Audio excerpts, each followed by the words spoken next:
Obrigado, pastor.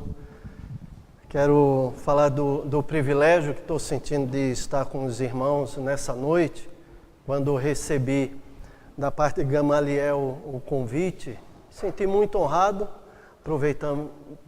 aproveitei a oportunidade para estar com o missionário pastor José Clóvis, missionário da igreja, trabalhando entre os bolivianos, peruanos, paraguaios que estão numa condição de imigrantes ilegais, e isso os coloca numa situação muito difícil e vulnerável, e ele tem desenvolvido um ministério tão especial aqui em São Paulo com esse povo sofrido e explorado. Então tive uma manhã muito abençoada com esse pastor, e para mim foi um presente que esse seminário me deu, de poder visitar aí o pastor José Clóvis. Então, Gamaliel, eu agradeço o convite. E, ao mesmo tempo, acho que eu fui colocado numa situação muito difícil. Porque depois de vocês ouvirem 2 noites Russell Shedd, para ouvir depois Sérgio Vitalino, é uma coisa difícil de engolir. Mas, de qualquer forma, eu vou tentar abençoá-los, porque é a palavra de Deus que a gente vai estar ministrando.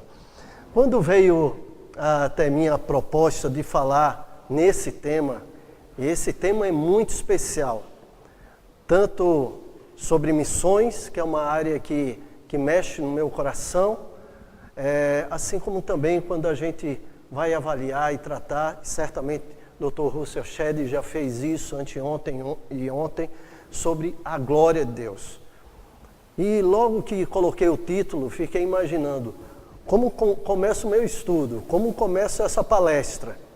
E é claro, me lembrei do Salmo 19, quando fala que a glória de Deus é manifesta através daquilo que o Senhor criou. Diz o salmista: os céus proclamam a glória de Deus, e o firmamento anuncia as obras de suas mãos. Então eu imaginei colocar o tema, e é claro, o céu como instrumento da manifestação da glória do Senhor. A revelação natural de Deus é algo extraordinário quando pensamos sobre a glória do Senhor sendo manifesta a todos os homens. Tanto que o apóstolo Paulo, continuando a revelação e falando sobre aquilo que foi criado, lá em Romanos capítulo 1, ele vai falar que não somente a glória de Deus é manifesta, mas ele chega a dizer, capítulo 1 de Romanos, que a própria divindade do Senhor é revelada por aquilo que foi criado, a ponto de deixar os homens indesculpáveis. E é onde entra missões nessa associação com a glória de Deus. A glória de Deus está sendo manifesta em todo lugar, é fato. Os céus, aquilo que está ao nosso redor, a natureza, manifesta a glória de Deus. Mas Paulo vai argumentar ali aos Romanos que o homem, por conta da sua natureza caída, pecaminosa, ele pega aquilo que era a revelação de Deus, da sua glória e até da sua própria divindade, e por conta da sua natureza caída, ele vai colocar essa natureza, ou a criatura, é a expressão dele, no lugar do Criador. E o homem então começa a adorar o sol, a vaca e assim por diante. Só percorrer o mundo. E a gente vai perceber como a glória de Deus é mudada para aquilo que é corruptível. E ela é colocada diante do altar, a criatura sendo colocada no lugar do Deus que se revela como Criador e a sua glória em tudo aquilo que foi criado por Ele. Então, é um tema muito especial. E sendo assim, eu gostaria de que os irmãos estivessem com o coração bem aberto. Eu vou fazer uma confissão.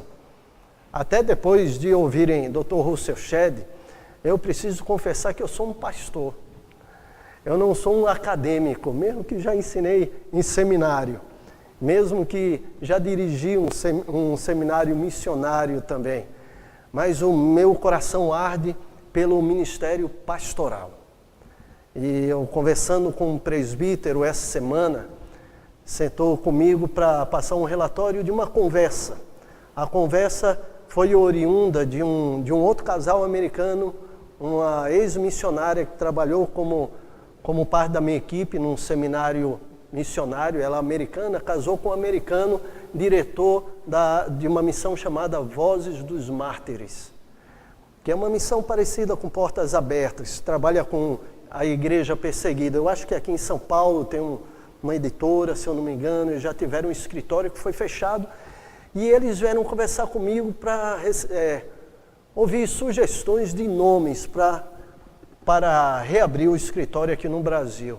E me deram a característica de um profissional, tivesse o coração na obra e que com o tempo ele migrasse da vida profissional para a vida missionária e desse tempo integral à missão.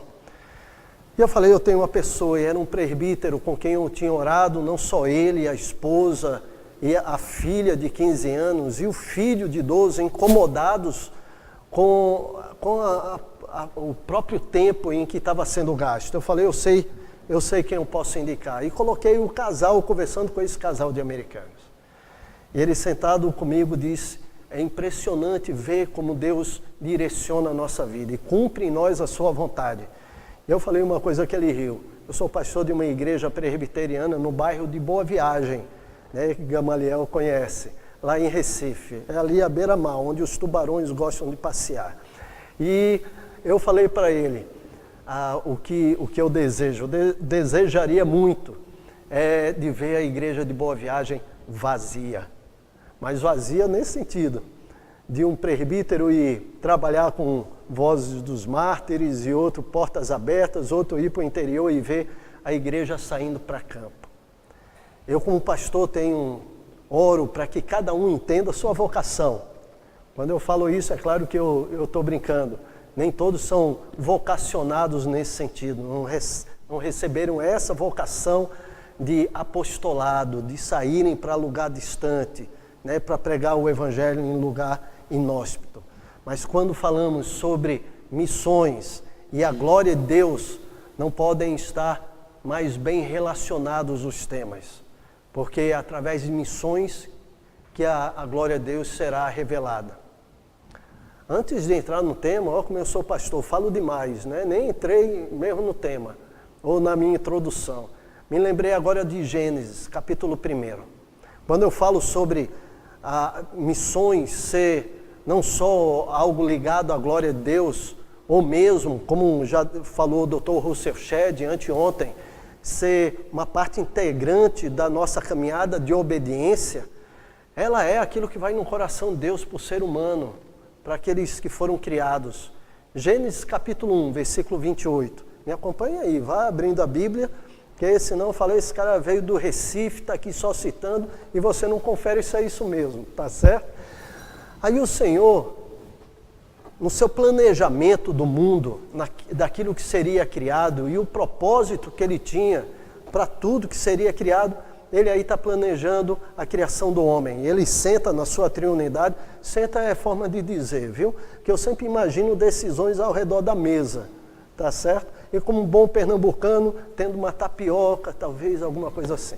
Mas o Senhor ali reunido com ele mesmo, na triunidade.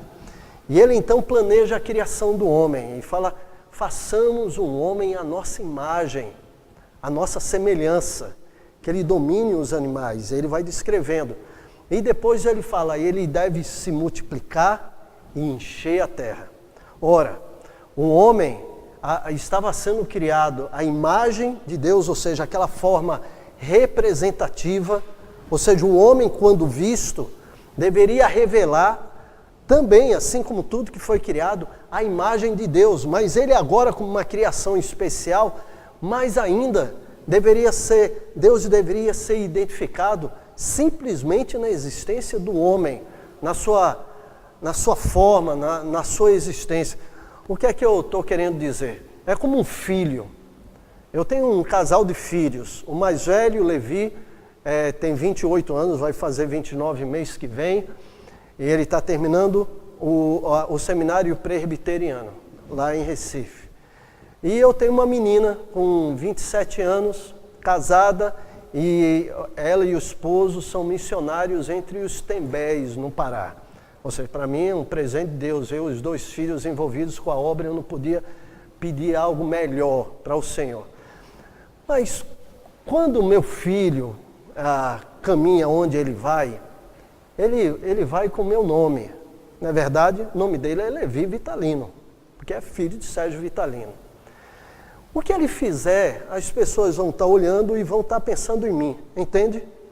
Se ele fizer besteira, vão falar, olha, filho do pastor Sérgio. Na verdade, não é assim que acontece. Ao mesmo tempo, se ele fizer algo de positivo, de alguma forma o meu nome vai estar sendo lembrado. Menos do que se ele fizesse negativo, mas vai estar sendo lembrado. A verdade é que, de alguma forma, ele me representa aonde quer que ele esteja. É mais ou menos isso que o Senhor está dizendo. E depois fala sobre semelhança. E aí tem características ou atributos que Deus possui e que foi aplicado no homem. Não foi aplicado em nenhum outro elemento da criação. Por exemplo, os animais, mesmo que possuam vida, mobilidade e tudo, não têm características de Deus, não são semelhantes a Deus. Ou seja, não raciocinam, não têm vontade, não têm emoções, não têm espiritualidade, não têm eternidade e assim por diante.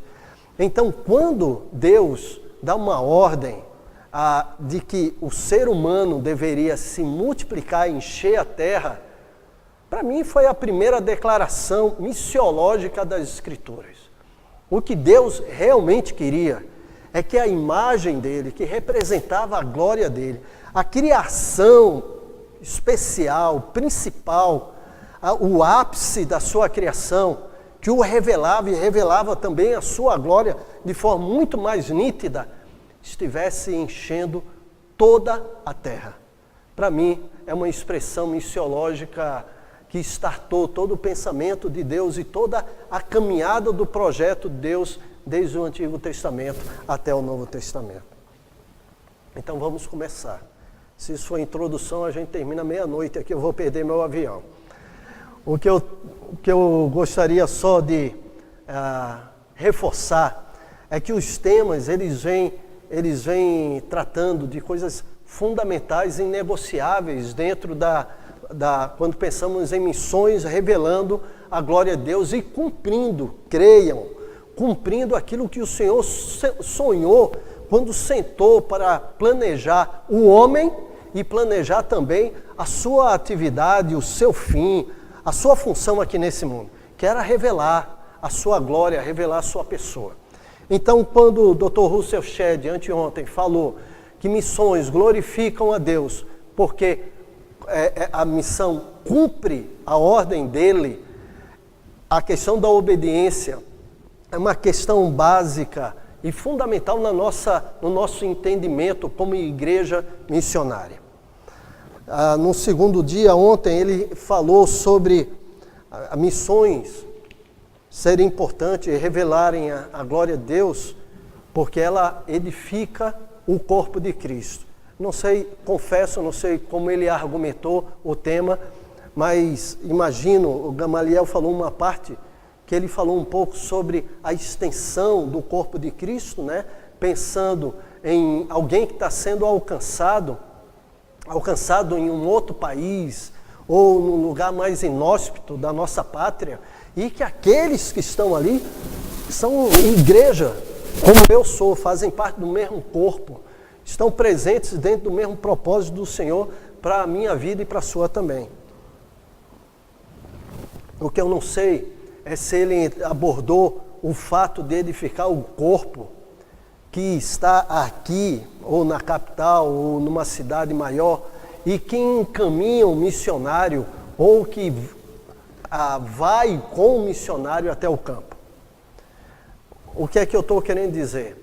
É que essa parte do corpo que fica, precisa e será edificada enquanto crentes na sua maturidade. Eu tenho 30 anos de caminhada ministerial. Eu sei que alguns irmãos têm caminhada aí dentro de igreja também. E vão concordar comigo que as igrejas que são mais maduras, tem menos problemas internos de divisão ou algum outro tipo de problema assim, que conseguem desenvolver um ministério mais frutífero, mais eficaz, inclusive na comunidade ao redor, são aquelas comunidades, aquelas igrejas que têm um coração em missões. E aí a gente vai definir já missões. Mas tem um coração em missões. É um crescimento natural. E um elemento disso não tenha dúvida, a obediência do Senhor, esse mandato cultural, que é o que vemos ali o Senhor mandando dominar sobre tudo que foi criado, esse mandato cultural, a multiplicação e o encher da terra, de revelar a glória, hoje é feita pela pregação do Evangelho. Eu tenho um colega pastor lá em Recife, trabalha com ministério de aconselhamento, que a esposa dele está esperando mais um filho. Ele teve que trocar o carro, ele teve que comprar uma Kombi, porque é o 7º filho. Aí você pode dizer, ele não tem televisão em casa, e eu quero dizer, não tem. Não tem mesmo, literalmente. E eu acho também que ele é daqueles que leem a Bíblia e não identificam a aplicação correta ou as linguagens figuradas que nela existem. Só quero falar para o irmão ou para a irmã não se animar muito, querendo ser obediente, para dizer que o multiplicar, se encher a terra, é para a raça humana, não é só para Adão e Eva, nem é só para você. E eu expliquei isso para ele. Porque mais um filho ele vai ter que comprar uma van, e já ele está de micro-ônibus entrando pelos lugares. Mas o corpo, a comunidade, a igreja, ela amadurece quando se envolve com missões. Porque quando você se envolve com missões, vai orar e vai começar a buscar notícias de irmãos que hoje, enquanto estamos aqui estudando a palavra, estão sendo degolados ou decapitados ou simplesmente queimados em países que estão passando perseguição. Entende? Aí o crente está sentado lá na igreja. 31 de maio é o DIP. O domingo de intercessão, de oração pela igreja perseguida. Ou seja, quando nós temos notícia disso, a gente para de pensar que tem alguma relevância, qual é a cor que eu vou pintar o templo da igreja, ou porque aquela irmã veio com uma calça da moda com boca de sino, ou porque aquela outra irmã pintou o cabelo de louro, já que ela entende esse tipo de coisa que às vezes existe em igreja. Eu sei que não existe na sua, existe na minha lá em Boa Viagem. Mas a gente vai perdendo o sentido disso, porque ficamos entendendo que há algo mais importante para nós como crentes e como igreja, estarmos tratando, se preocupando e se envolvendo do que essas questões mínimas que fazem parte do nosso cotidiano em muitas comunidades. Missões glorificam a Deus, edificam a igreja. Não só aquelas que são alcançadas ou plantadas por conta de um esforço missionário, mas a nossa igreja, de onde saem os nossos missionários, elas são edificadas. Aí vamos para o nosso tema. Missões glorifica a Deus porque promove transformação. Mas antes, eu não sei se o Dr. Russell Shedd fez isso, mesmo que ele tenha feito, me permita tentar entender 2 termos que são importantes aí, que estão no tema. Primeiro, missões. Quando falamos sobre missões, o que queremos dizer quando usamos esse termo específico? Porque normalmente, e eu vou usar o Christopher Wright, essa citação está no prefácio de um livro que foi lançado agora pela Cultura Cristã, lançado esse ano. É um livro novo, né? Estava começando a leitura antes de vir para cá. Então li só o começo, eu não posso nem falar direito, mas só pelo pouco que eu li, eu queria sugerir que você comprasse. Reformada deve ser missional. Esse é o livro. É uma coletânea de textos de vários pastores e missionários, feito por Samuel Logan, cultura cristã, Samuel Logan, que é o organizador, e ali vai mostrar que se a gente pensa em uma igreja reformada, ou se eu penso em mim como reformado, precisamos ser missionais. Por quê? E aí na introdução, o Dr. Christoph vai falar o seguinte: temos a tendência de pensar em missões primariamente como um conjunto de coisas que nós fazemos, atividades que planejamos e executamos para Deus, para ajudá-lo a chegar a lugares que ele parece ter dificuldade de alcançar. Precisamos mudar, isso sim, a nossa perspectiva para ver que, assim como a salvação, a missão pertence ao nosso Deus. O que ele está querendo dizer é que missão é mais do que aquilo que temos controle, ou entender que uma igreja é missionária se ela tem muita atividade em missões. Ou seja, a minha igreja é uma igreja missionária. Por quê?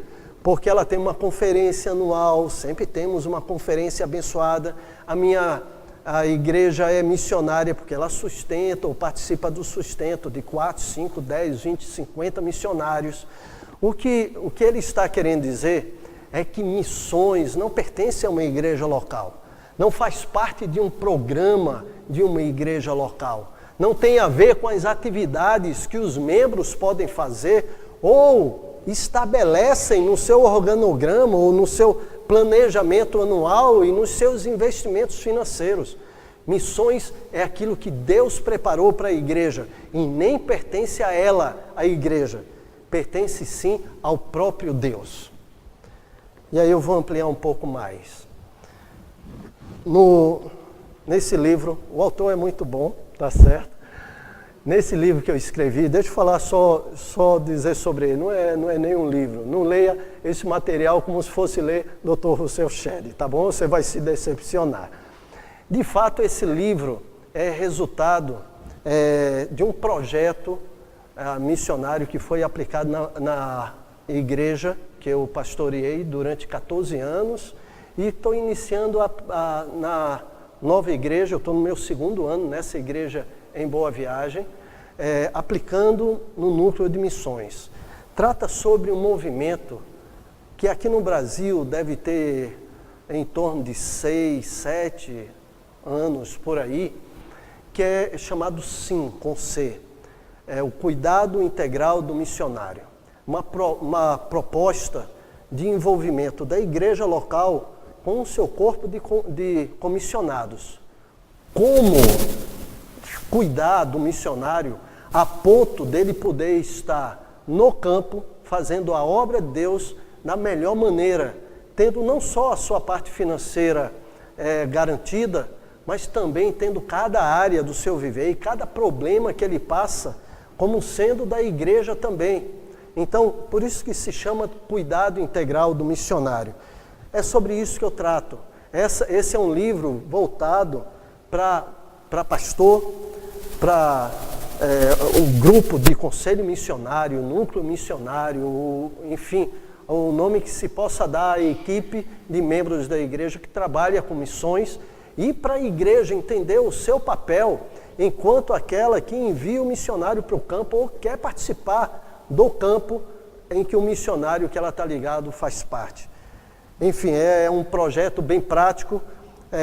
Aqui no Brasil existem alguns livros escritos por brasileiros, todos ligados a agências de missões, normalmente ligada à MTB, né, que há um núcleo da MTB, que é a Associação de Missões Transculturais do Brasil, que é chamada SIM, do Cuidado Integral do Missionário. Esse livro é o primeiro escrito por um pastor.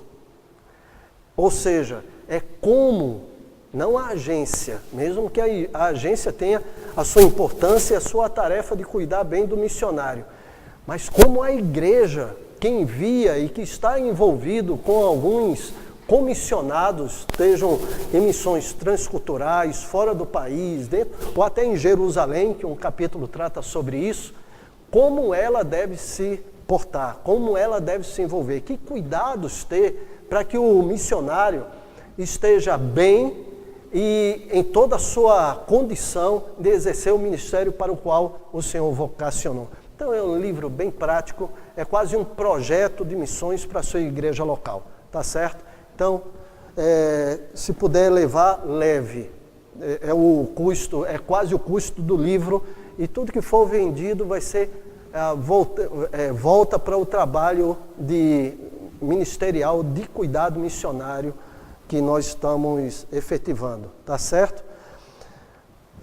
Esse livro, quando eu escrevo sobre esse tema, do fato da missão ser de Deus, eu coloco, não sei nem em que página foi, nem coloquei aqui. É necessário distinguir o caráter missionário da igreja e seu esforço para proclamar o evangelho em nações longínquas. A igreja, ela é inserida no plano de Deus para alcançar nações, como foi planejado desde o princípio, que é chamado na teologia de Missio Dei. O caráter da igreja é essencialmente de testemunho. O que eu quero dizer com isso é que a natureza da igreja, quase que o motivo dela existir aqui nesse mundo, é missões, é o testemunho. E ela não tem uma missão própria, ela tem a missão de Deus para exercer. A ideia é de que não há outra função prioritária da igreja a não ser o testemunho. Eu estava com o pastor José Clóvis, eu não sei quantos o conhecem, ele tem um ministério evangelístico muito interessante. Ele está sempre com um folheto na mão, não passa quase ninguém sem que ele entregue. Não há um ônibus que ele pegue, que ele não deixe um versículo, ou mesmo um trem desse de metrô, um carro desse de metrô. Ele fala que quando está chegando perto da parada dele, então ele já vai para a porta, já diz, tem uma mensagem para vocês. E cita um versículo bíblico, João 3,16 ou algum outro mais evangelístico possível. Diz, pastor, eu faço isso, porque se alguém fizer cara feia, eu já estou descido, eu já estou indo embora. A verdade é que ele não perde a oportunidade, porque ele entende a sua função enquanto igreja. Eu não estou falando de um pastor ou de um missionário, e ele é, tanto um quanto o outro. Estou falando dele como crente. A igreja existe para o testemunho. E se nós não entendermos isso, vamos ficar dentro de nossas quatro paredes. A academia vai ser o nosso prazer. E nós vamos nos deleitar com todo o nosso saber. Eu não estou dizendo que a academia seja algo desprezível. Eu sou professor de seminário, ensino teologia sistemática em um seminário em Recife, mesmo que não sou acadêmico.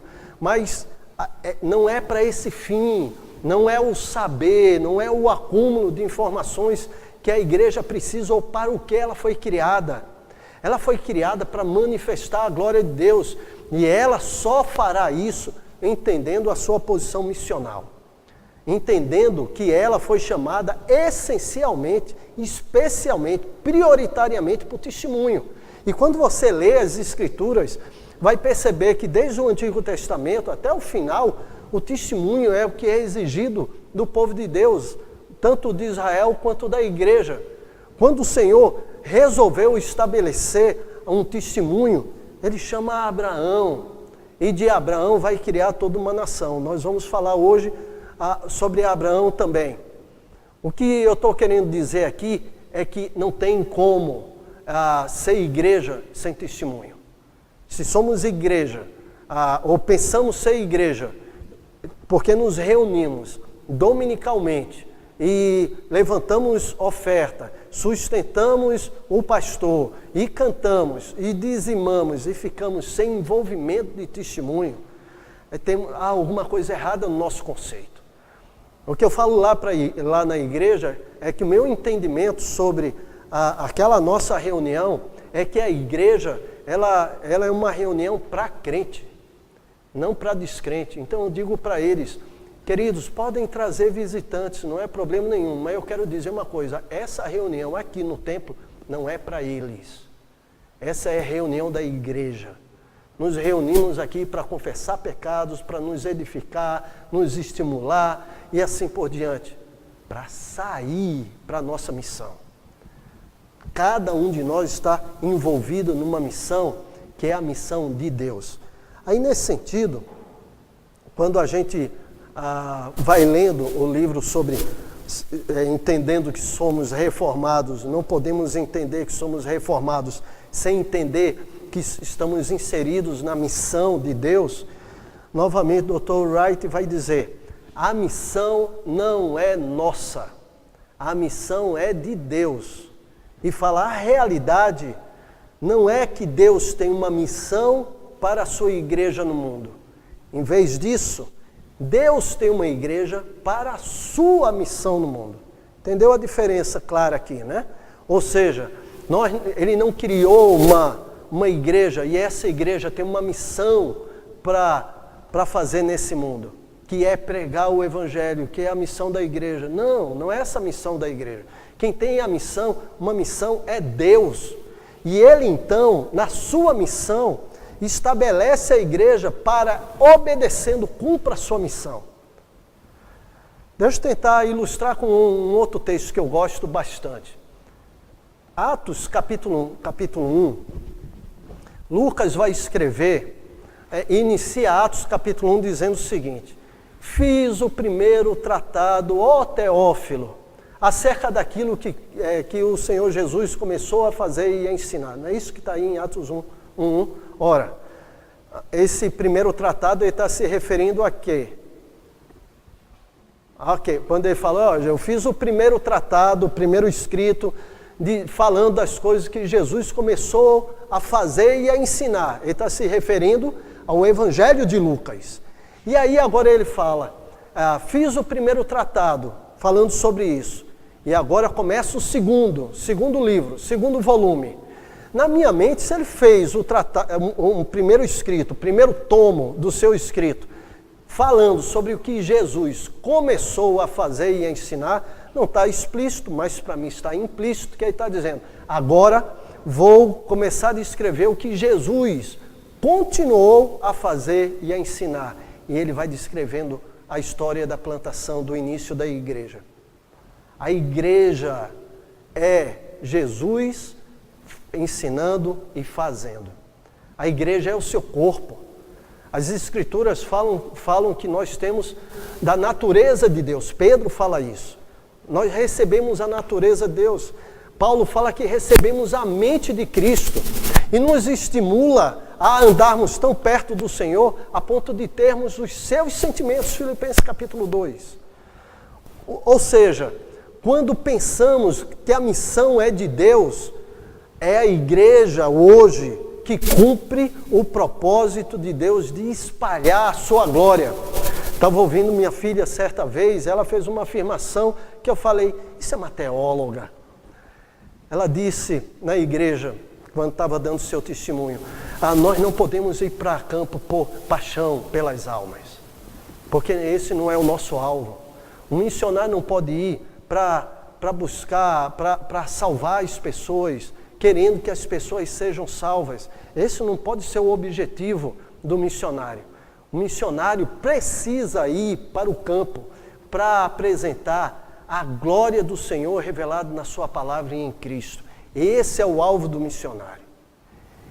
E eu, ouvindo, falei, como missões amadurece o nosso coração, o nosso entendimento, de perceber que a glória do Senhor é o grande propósito dela entre os Tembé. Ela não pode imaginar amando aquele povo. Depois faz uma visita ao Tembé, ou a qualquer grupo indígena, e você vai perceber que alguns são altamente amáveis, você vai criar grande paixão. Outros, você vai querer que o Senhor faça cair sobre a cabeça deles um raio, não é verdade? Isso às vezes acontece até com irmãos lá da igreja, não é verdade? Não, eu estou brincando. Você não identifica ninguém na igreja que você fala, um raio caindo na cabeça desse irmão seria uma bênção. Ou então uma oração, promove esse teu servo para a glória. Mas o que o Dr. Wright está falando é, essa missão que achamos que faz parte do nosso projeto, não nos pertence. Se nós não formos obedientes, como ensinou o Dr. Russell Shedd há 2 dias atrás, nós simplesmente existimos como um clube religioso, um ajuntamento de pessoas que sabem quem é Jesus, mas não cumprimos o papel de igreja, que é manifestar a glória de Deus em todo o mundo, a partir da nossa casa, mas por todo o mundo. E essa missão pertence a Ele, é dele, é Ele que quer espalhar, ver espalhada a glória dele por toda a terra, a ponto de mandar que um homem se multiplicasse para isso desde o seu início.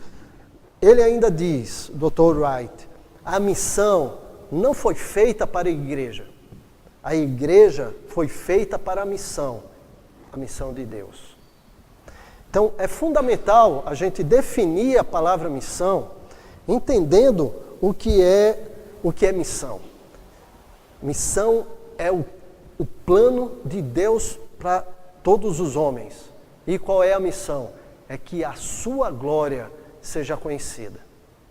É claro que a glória dele é manifesta em tudo que foi criado, a ponto de um homem chegar diante dele um dia e ficar indesculpável, mas ao mesmo tempo não há manifestação da glória do Senhor de forma mais clara, que hoje manifesta todos os seus atributos, que não Cristo, que é a manifestação, como diz Paulo, a própria imagem do Deus invisível. Essa expressão é belíssima.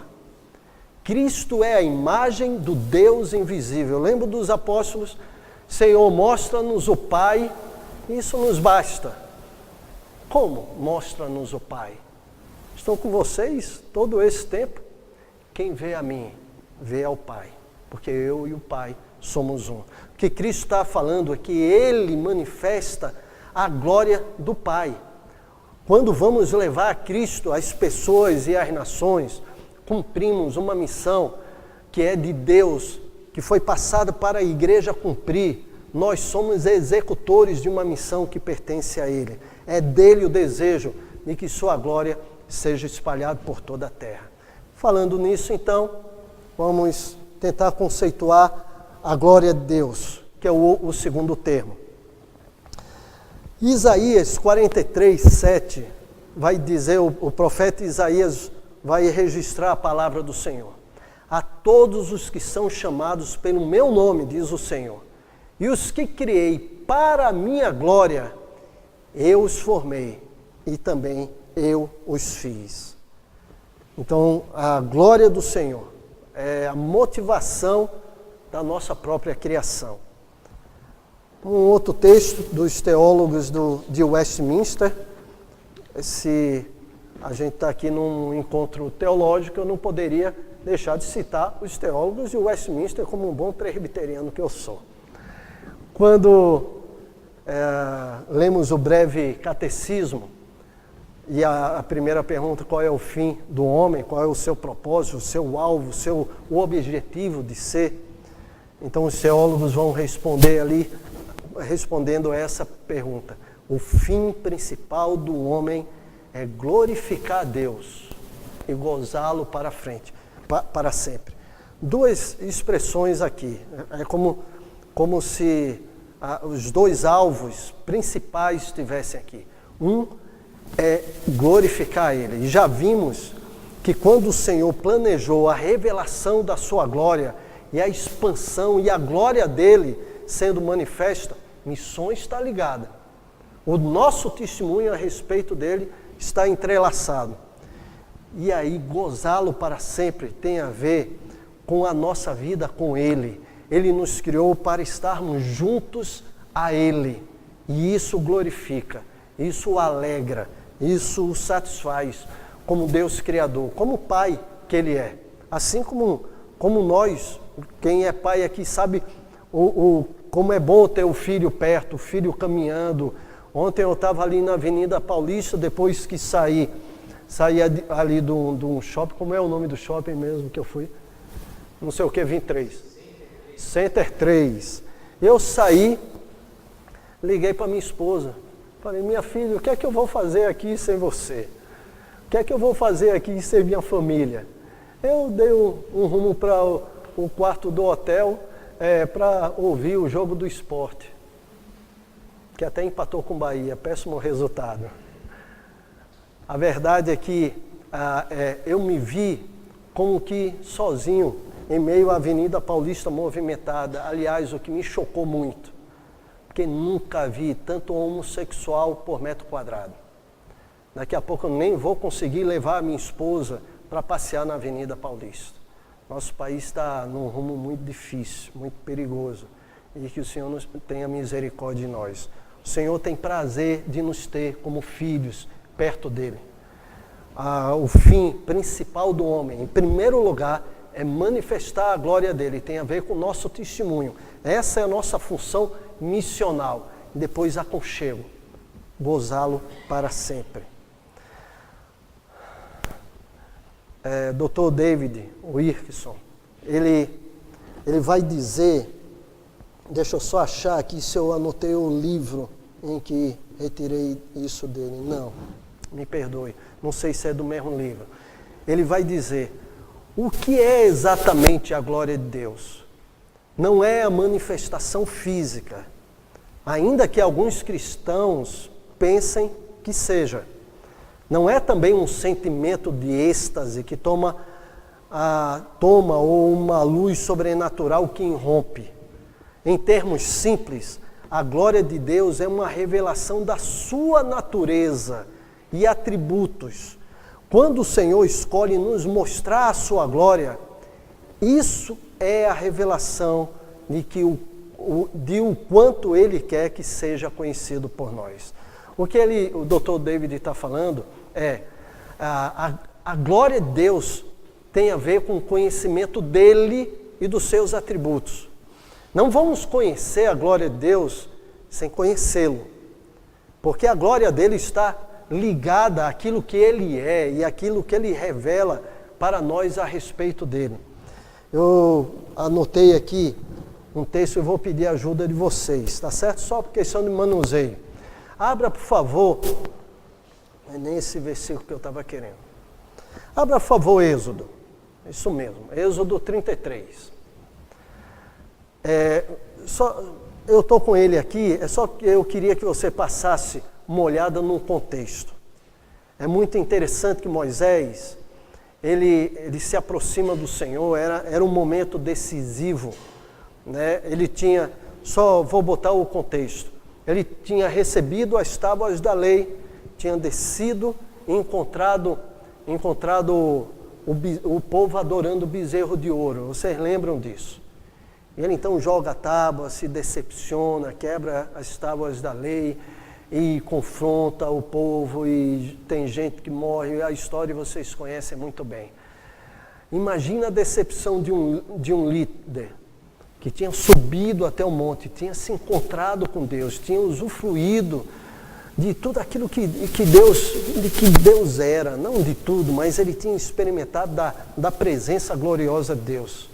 E ele desce com a lei do Senhor, com o coração ardendo para compartilhar com o seu povo. E o encontra de joelhos diante de uma imagem de ouro, de um bezerro, mal feito pelo que lemos nas Escrituras. E aí ele se decepciona e vai até diante de Deus, e o Senhor então é misericordioso. Estou tentando resumir a história desses capítulos. E ele faz uma oração dizendo, o Senhor precisa ir conosco, porque não me mande para lugar nenhum, não me mande para nem caminhar, nem continuar, se o Senhor não estiver presente, se o Senhor não nos acompanhar. E ele fala, aí faz essa oração, do versículo 18, capítulo 33. Rogo-te que me mostres a tua glória. E aí o Senhor manda, se você continuar lendo, manda que ele vá para um monte e fique na prensa de uma pedra, de uma rocha, em que tem apenas uma abertura. E Moisés fica ali. E ele manda que Moisés cubra o seu rosto até que ele dê ordem. E ele experimenta o passar do Senhor. E aí o Senhor manda que ele abra os olhos e ele contempla parte do Senhor. Tanto que o texto fala que ele vê o Senhor pelas costas. Lembra desse texto? Depois dê uma olhada nesses capítulos aí. E ele olha o Senhor como um relance. É claro que ele não tinha condições nem de olhar para a glória toda de Deus para não ser consumida, só de relance. E quando Deus responde a sua oração, de revelar a ele a sua glória, de poder contemplá-lo e sua glória, e o Senhor disse, ó, só dá para mostrar, de lhe apresentar uma mostra grátis, só parte da minha glória, e ele consegue contemplar um pouco por aquela rocha. Ele descreve no versículo 6 do capítulo seguinte, e passando o Senhor por diante dele, clamou, Senhor, Deus compassivo, veja os atributos que ele coloca, clemente e longânimo, e grande em misericórdia e fidelidade, que guarda a misericórdia em 1000 gerações, que perdoa a iniquidade, a transgressão e o pecado, ainda que não inocente o culpado, e visita a iniquidade dos pais nos filhos, e nos filhos dos filhos, até a 3ª e 4ª geração. E imediatamente, curvando-se para a terra, o adorou. Quando ele contemplou o relance da glória do Senhor, foram seus atributos que ficaram patentes. Quando nós conhecemos os atributos de Deus, quando nos achegamos a Ele, é que vamos entender o que é sua glória. Às vezes ficamos imaginando que aquele culto abençoado, a gente fala, Deus desceu e nos visitou. Nem temos ideia do que é contemplar a glória do Senhor. Senão os atributos dele estariam nos pressionando tanto que nós não teríamos outra coisa a fazer a não ser sair e proclamar o seu nome. Ou antes disso, nos prostrarmos para adorá-lo. Mas prostrados. Diferente de outros que estão aí em São Paulo, no Brasil e no mundo inteiro, ao contrário, se dizendo conhecedores e visualizando a glória do Senhor, recebem o nome de apóstolo, ou de semideus, ou tem que ter a sua imagem colocada ao lado do nome da igreja, ou então a igreja passa a ser o ministério do pastor fulano de tal. Pertence ao Senhor. Quem é pastor fulano de tal? Quem pode receber o título de apóstolo? O título ou o ministério de pastor é por pura graça de Deus. A vocação de Pedro é extraordinária, queridos. Porque quando falamos sobre missões, precisamos entender que a base dela, o sustentáculo, não é só da obra missionária transcultural, mas da nossa missão enquanto igreja e do ministério especial de um pastor ou de um missionário, de um presbítero, de um diácono, de um líder da igreja. A base é o Deus glorioso. Quando eu falo sobre a vocação de Pedro, vocês conhecem muito bem o texto, é extraordinário. Eu sempre que sento com um irmão que está moído por conta do ministério, e às vezes ele está ali em lutas por conta dessas questões que surgem em comunidade mesmo, que é própria da nossa natureza caída, pecaminosa, eu lembro da vocação de Pedro. Quando o Senhor foi chamar Pedro para ser pastor, ele fez uma pergunta, quem lembra? Lá finalzinho de João, Pedro, aliás fez 3 vezes a mesma pergunta, Pedro, tu me amas? Ele não disse, Pedro, tu amas as minhas ovelhas? Ele disse, Pedro, tu me amas? Senhor, eu te amo. Então vai pastorear minhas ovelhas. Perguntou 2ª vez. E 3ª, tem todo aquele jogo do grego, né? Pedro, tu me ágape, eu te filéu, Senhor. Não, Pedro, tu me ágape, eu te filéu. Aí Jesus depois pergunta, tu me filéu, eu te filéu. Sabe do que ocorre, né? O texto é assim. Ele usa a palavra, perguntando se Pedro o ama com aquele amor divino. Ele fala, eu te amo como um irmão ama. Depois, Pedro, tu me amas com amor divino, eu te amo como um irmão ama. Aí Jesus fala, tu me ama como irmão, amo como irmão. Então vai pastorear minhas ovelhas. Mas o que eu quero chamar a atenção aqui, que para mim mais do que tudo, pensando em ministério e em nossa missão, para a gente não perder o foco com as questões rotineiras de nossas comunidades, o nosso amor precisa estar firmado no Senhor. Precisa ser nele. Se queremos entender a missão de Deus e nos envolver na missão que pertence a Deus, para a sua glória, precisamos amá-lo. Quando lemos o texto de Êxodo e que o Senhor revela a sua glória, e então Moisés consegue contemplar atributos que são de Deus, eu entendo que o que o Senhor está dizendo a Pedro Pedro, não dá para as ovelhas serem a base do teu amor, porque ovelha é assim mesmo, vai dar amarrada, vai dar coice, eu não sei se a ovelha dá coice, mas alguma coisa assim, vai morder, enfim, você vai ver que não é fácil o relacionamento com a ovelha, e se for por conta do amor à ovelha, você pula fora do ministério rapidinho. Não estou dizendo que não devemos amar as ovelhas, o pastor precisa amar as ovelhas, mas como resultado, e não como motivação, mas como resultado de conhecer a glória do Senhor Jesus, de conhecê-lo e sua intimidade. E aí o amor que temos ao Senhor vai nos fazer amar a ovelha, até aquela que morde ou que dá coice. Quando Moisés entendeu o que era a glória de Deus, percebeu que ela estava ligada aos seus atributos. Em São Paulo o tempo anda mais rápido, eu acho, né? Eu estou vendo aqui, eu olhei para o meu relógio agora e está correndo. Ou sou eu que falo muito. Deixa eu falar um pouco sobre a glória de Deus. Aliás, eu gostaria de trazer duas coisas. Primeiro um conceito e depois uma experiência. O conceito eu já coloquei aí, doutor David, eu coloquei a experiência de Moisés, e agora eu vou destacar, se estamos pensando em missões, e nessa missão de Deus, que é de estabelecer o testemunho dele entre as nações, que foi dado no Velho Testamento aos patriarcas, aos profetas e a Israel, e que hoje está sob responsabilidade da igreja do Senhor Jesus.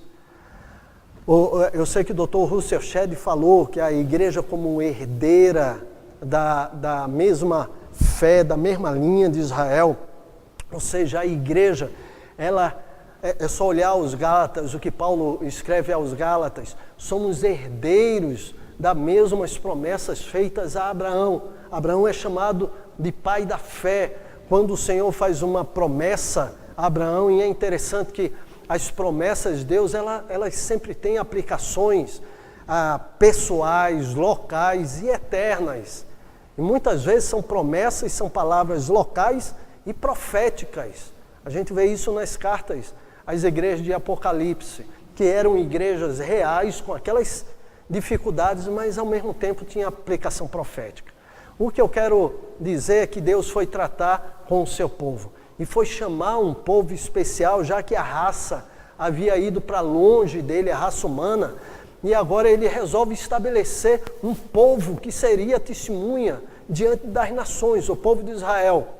Então ele separa uma família e ele vai em busca de Abraão. E eu gostaria de, antes do nosso intervalo, a gente dar uma olhada nesse patriarca. Eu quero falar sobre dois. Sobre Abraão e sobre Jacó. Eu vou pular Isaac, vou deixar para uma outra conferência, tá certo? Só por questão de tempo, senão eu perco o voo. Mas sobre Abraão, o que eu quero falar é sobre uma pequena palavra, mas que está ligada à nossa vocação e à glória do Senhor, sem a qual não tem como caminhar enquanto igreja. É ela quem agrada a Deus. É ela que nos liga a esse Senhor. É a palavra fé. A fé foi moldada, trabalhada em Abraão, a ponto de ser chamado de pai da fé. E que a fé a ele imputada pelo Senhor seria transmitida a toda a sua descendência. E aí quando eu falo de dois aspectos, que é uma promessa de uma descendência humana, em que ele ia gerar através de Isaac, né, ou a partir de Isaac como seu filho, e uma geração de salvos pela fé de um homem que aprendeu a confiar no Senhor. E é nesse sentido que eu quero falar sobre a nossa função missional como igreja, a nossa missão enquanto igreja, que tem a ver com a missão de Deus.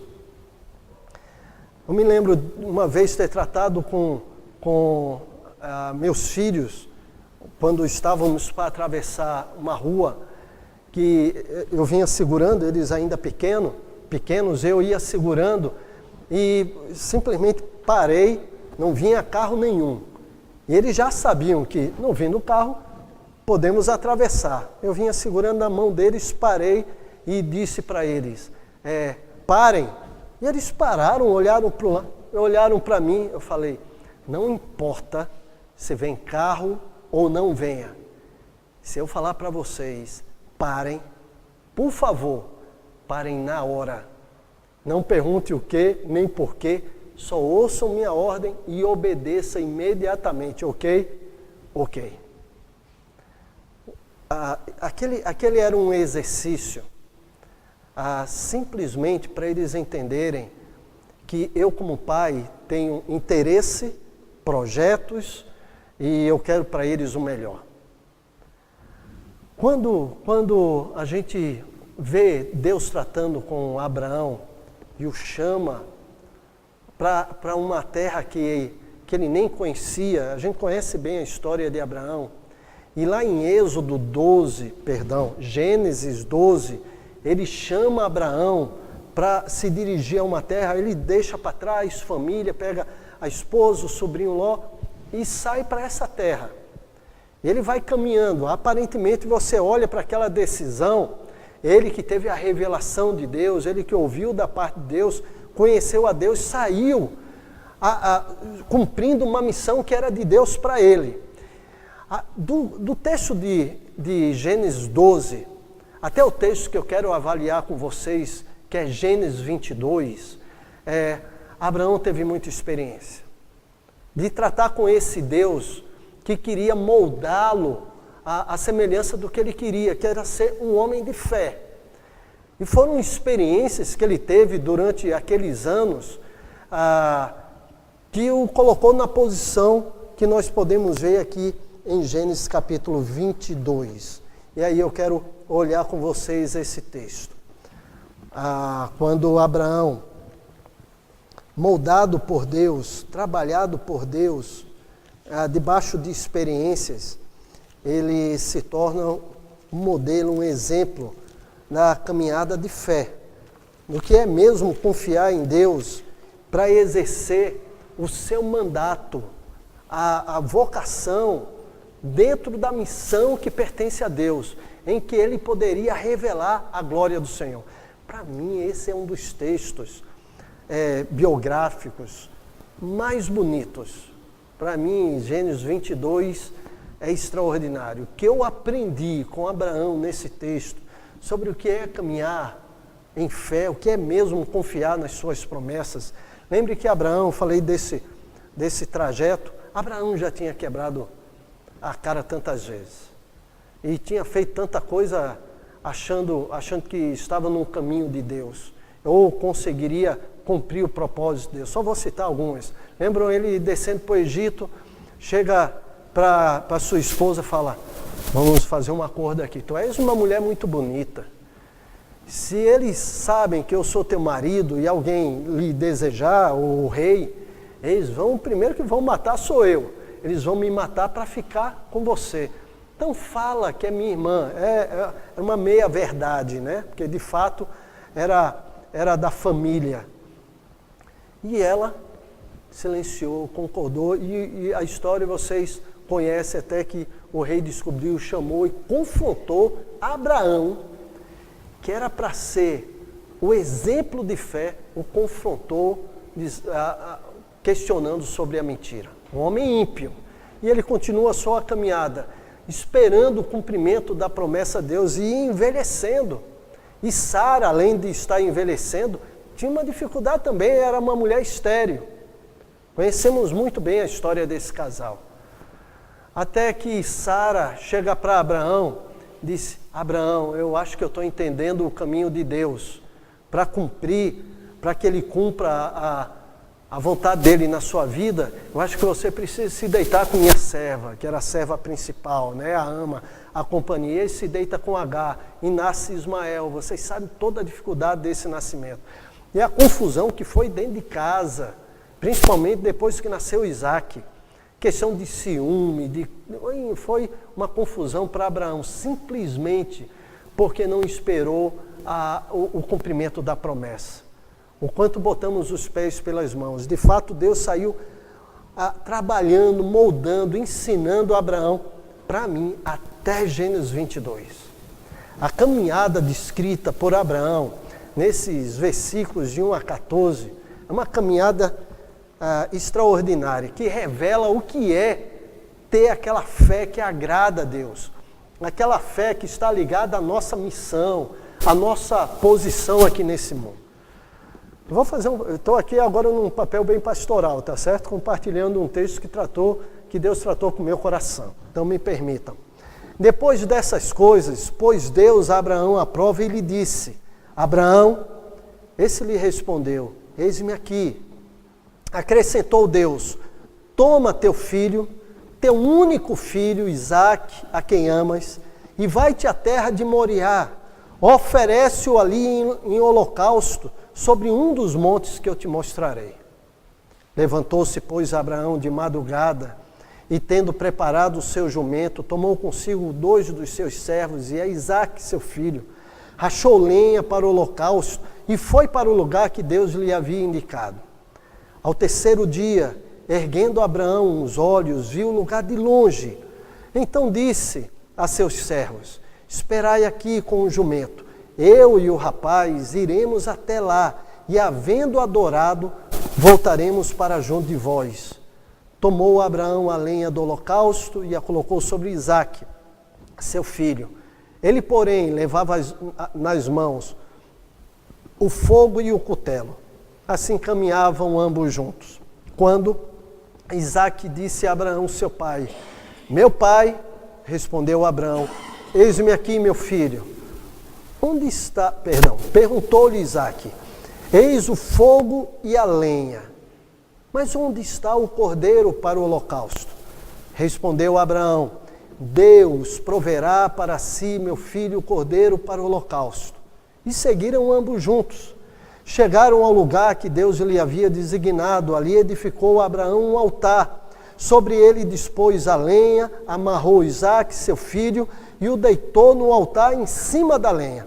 E estendendo a mão, tomou o cutelo para imolar o filho. Mas do céu lhe bradou um anjo do Senhor: Abraão, Abraão! Ele respondeu: eis-me aqui. Então lhe disse: não estendas a mão sobre o rapaz, nada lhe faças, pois agora sei que temes a Deus, porquanto não me negaste o filho, teu único filho. Tendo Abraão erguido os olhos, viu atrás de si um carneiro preso pelos chifres entre os arbustos.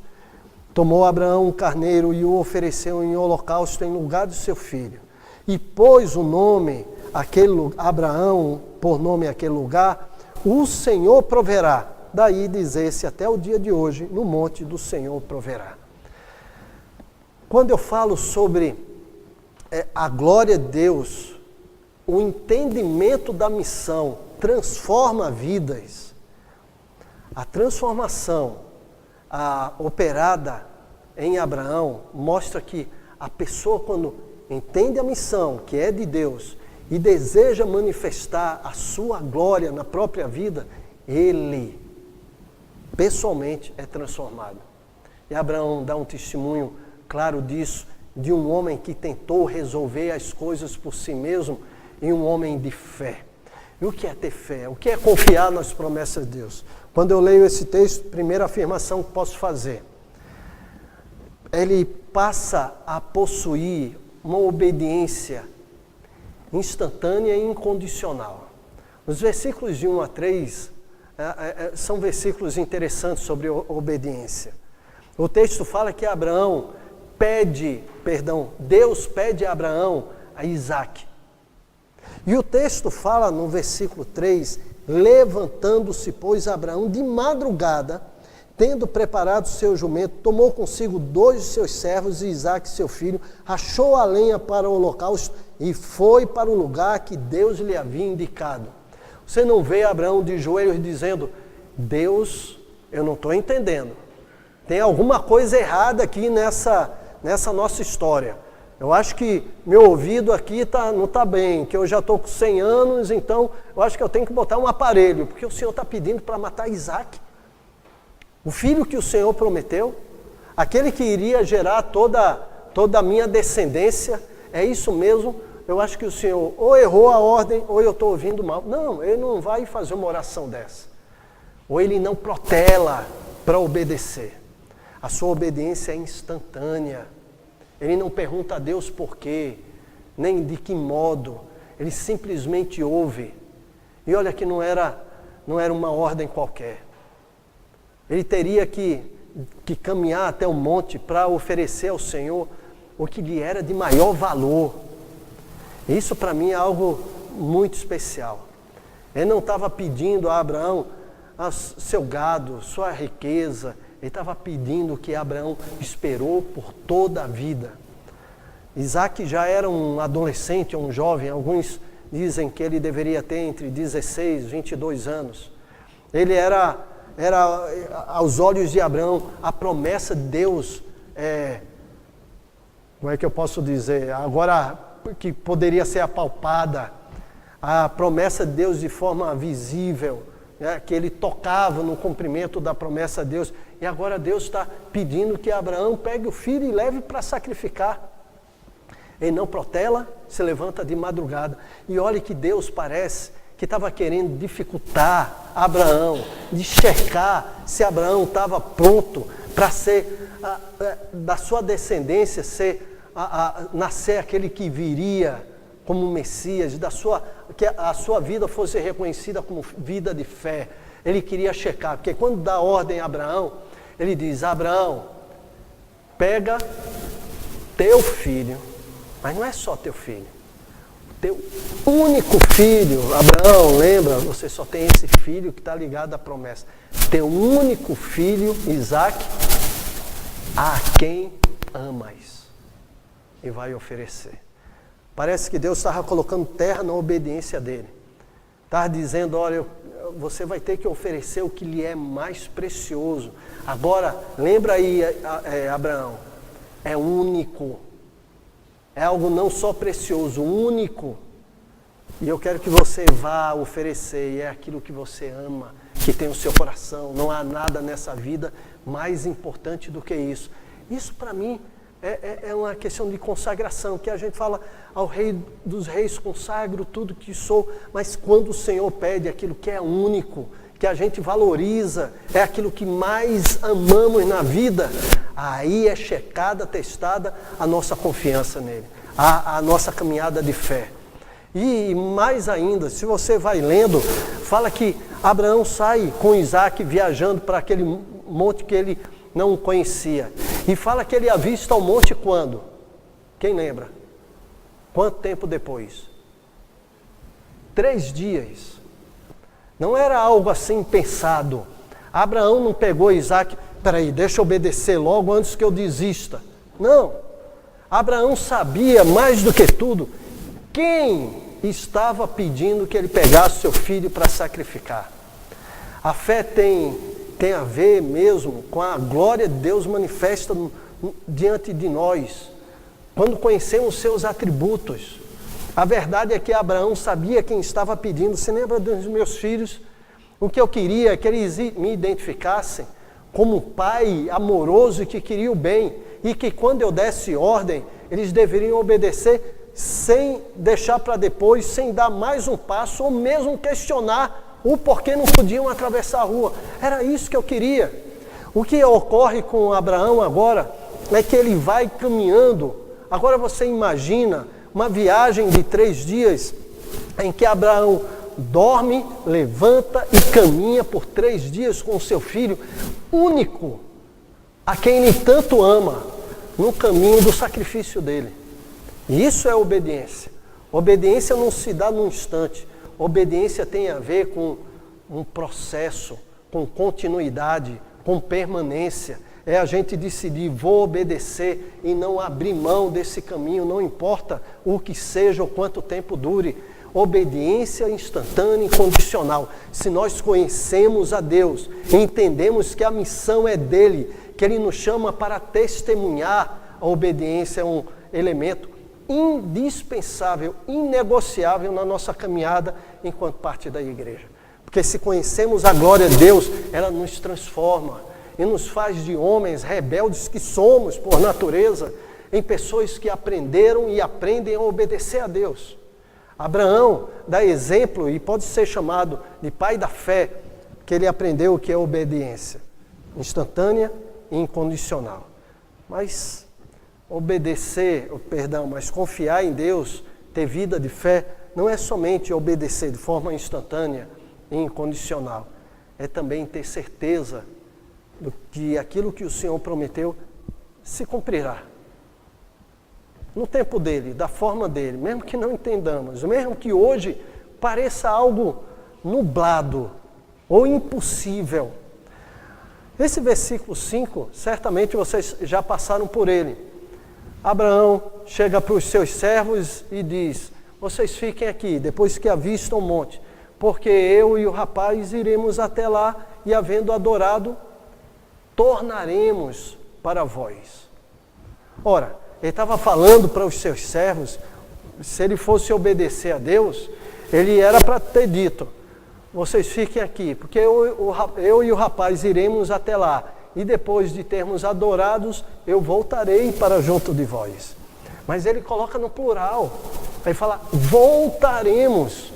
Ora, Deus não tinha pedido o sacrifício de Isaac, teoricamente Isaac era para ficar lá, morto naquele monte. A nossa caminhada de fé, se queremos ser testemunhas, aqueles que estão ao nosso redor e aqueles a quem enviamos para um trabalho missional e nos comprometemos, cúmplices daquele caminho, eles precisam ver em nós pessoas que entendem que a missão pertence a Deus e que de forma responsável, é clara, devemos caminhar na direção de obedecê-lo.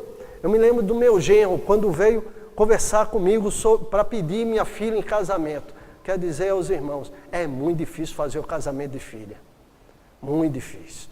No dia do casamento eu olhei para aquele cabra, quase eu digo, rapaz, eu cuidei dela esses anos todos, está aqui ela linda, perfeita, criada, educada. Quando ela está pronta, lá vai tu levar minha filha. Quase que eu não caso ela, estou brincando. Mas ele veio conversar comigo, ele disse, pastor, eu não sei nem como começar. Eu falei, do começo, meu filho. Ele nervoso diante de mim. Aí ele disse, pastor, eu não sei nem como fazer uma proposta para o Senhor, para que o Senhor conceda Sofia em casamento. Porque eu sou um seminarista e estava terminando o curso de teologia. Ele já tinha terminado outros 2 cursos. Ele tinha terminado o curso de música na faculdade e tinha feito o mestrado dele em musicoetnologia na faculdade de Belo Horizonte.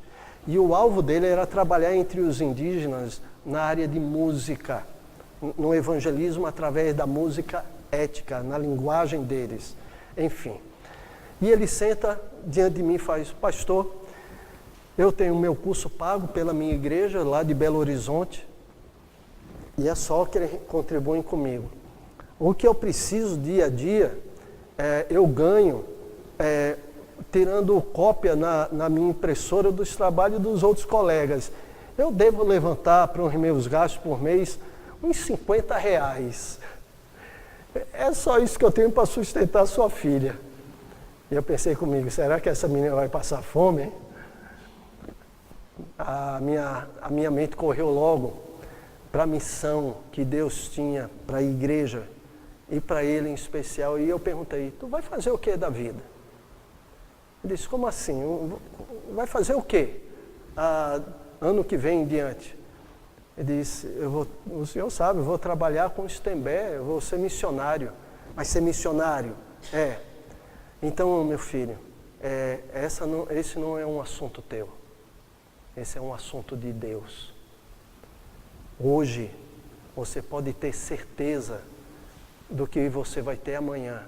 Eu não tenho nenhuma dificuldade em conceder minha filha em casamento para alguém que vai obedecer a Deus. Se você fosse um empresário, eu já começaria a temer. Tem muito empresário quebrado hoje, viu? Aí por conta dessa nossa presidente, eu nem quero falar mal dela. O que eu estou querendo dizer é que aqueles que obedecem, como Abraão e como meu genro, que foi para a vocação, trabalhar naquilo que o Senhor o convocou para fazer, estão muito mais seguros do que qualquer empresário que está cheio de dinheiro hoje na poupança ou na aplicação, que vai embora em um estalo.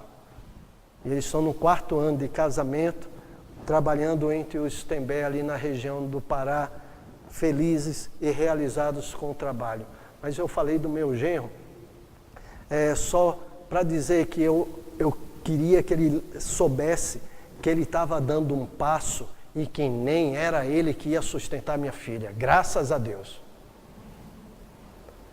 Abraão, quando chegou diante dos seus servos, ele não sabia como, não sabia de que jeito, mas ele sabia sobre o que iria ocorrer no futuro. Ele sabia que Isaac não podia ficar morto naquele monte. Ele tinha a palavra de Deus empenhada, ele tinha a promessa de Deus sobre a vida de Isaac.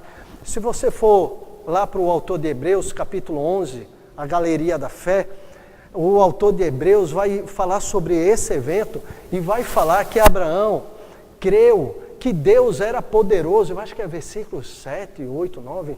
Depois o irmão deu uma lida lá e a irmã também. Ele fala que Deus seria poderoso para ressuscitá-lo dentre os mortos. E ainda completa o autor de Hebreus, como figuradamente o recobrou. Abraão, o que o autor de Hebreus revela é que na mente de Abraão, ele devia estar pensando, eu vou sacrificá-lo, mas ele não pode ficar morto.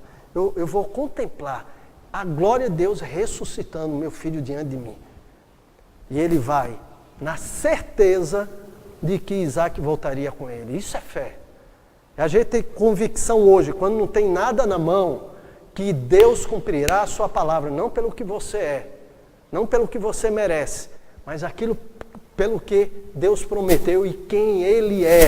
Quando conhecemos a Deus e caminhamos na nossa vocação, demonstramos vida de fé.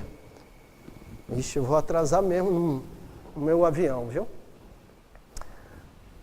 Ter fé, vida de fé, confiar nas promessas de Deus, não é somente obedecer de forma instantânea, incondicional, não é somente ter certeza hoje do que ocorrerá amanhã por conta de Deus e da sua palavra, é deixar sobre Deus a responsabilidade de cumprir a sua palavra. Abraão já tinha tentado ajudar Deus, lá com Agar, com Sara e etc. Ele sabia a besteira que estava fazendo. E é tão comum da nossa parte a gente se preocupar, tipo o Weber, como é que eu vou sustentar a sua filha? E eu falando para ele, rapaz, se eu dependesse de tu para sustentar minha filha, eu estava quebrado. A gente deixar sobre Deus a responsabilidade dele cumprir o que prometeu quando simplesmente saímos para a sua missão como igreja, em vez de estar preocupado com o prédio, com aquilo, a gente preocupar com o testemunho. A resposta no diálogo, a resposta de Abraão para Isaac é extraordinária. Os dois servos ficam e começam a caminhar só os dois, Abraão e Isaac. Então subindo o monte, no mais absoluto silêncio. Só que Isaac tinha aprendido com Abraão como sacrificar o Senhor. Isso é lindíssimo aqui também. Queridos, há uma pessoa só que pode ensinar o filho a adorar a Deus. É você. Nem a igreja, nem o pastor. Ele precisa ver contigo.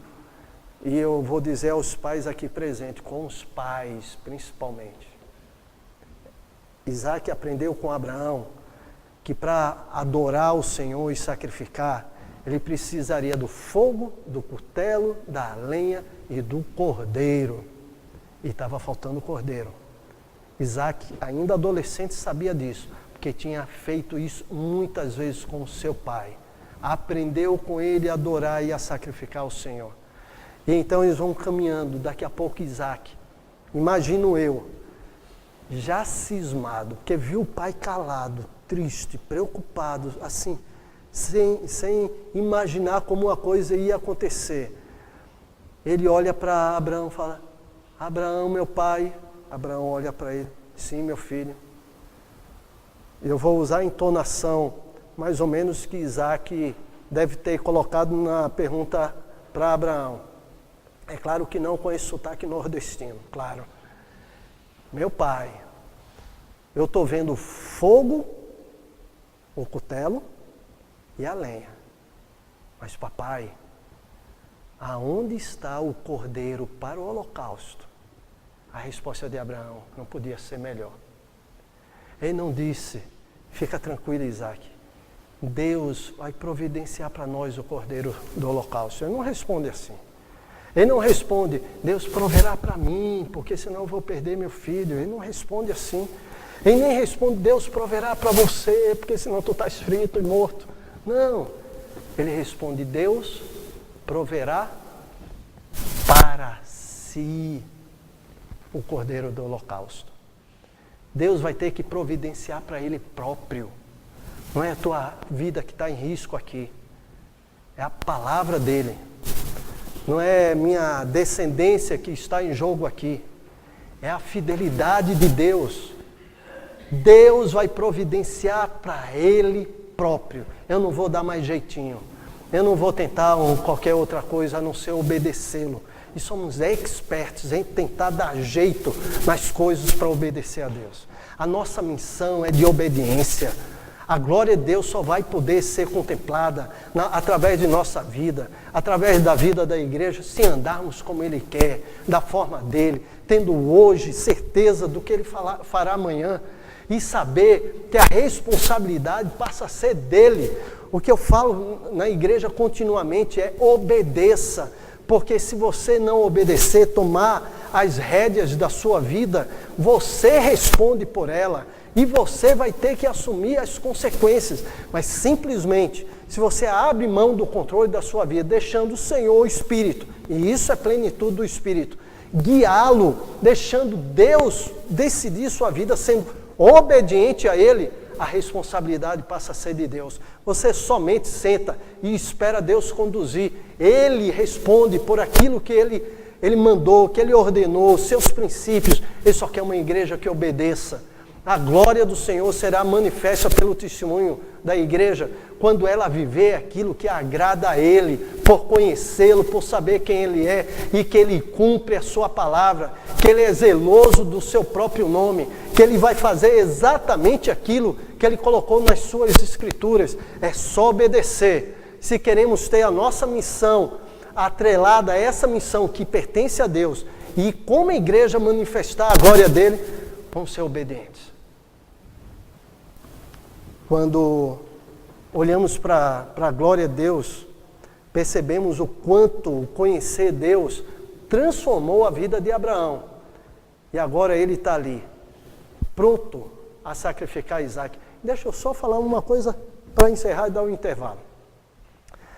Isaac não somente aprendeu o sacrifício, aprendeu a ter fé como seu pai. Porque, vamos imaginar, se Abraão teve Isaac quando tinha 100 anos, como dizem as escrituras, vamos imaginar, vamos botar uma média aqui, Isaac teria 18 anos, Abraão tinha 118.